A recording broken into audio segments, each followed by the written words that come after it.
ମୋ ନାଁ ଲକ୍ଷ୍ମୀକାନ୍ତ ମିଶ୍ର ବିଷ୍ଣୁ କାର୍ଯ୍ୟକାରୀ ସଭାପତି। ଗତକାଲି ରାତିରେ गोटे आम राजाराणी ट्रेन रे गोटे गौमातांकर देहांत होइछि, जाफଳରେ रेलवे ट्रैक अधिकारी माने रेलवे अधिकारी माने आसिले ताकू साइड करी से पड़े, किंतु दुर्भाग्य विषय एवं पर्यंत से गौमातार मालिक एवं पर्यंत देखा दर्शन ना।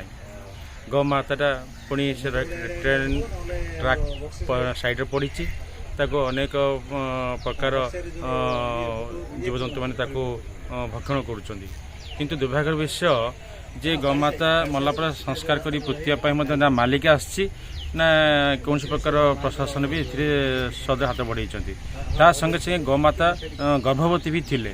दुर्भाग्य विषय मु जो मैंने गौमाता को रखुंट विनम्र अनुरोध करी आपण मैंने गौमाता को एने छाड़ू ना।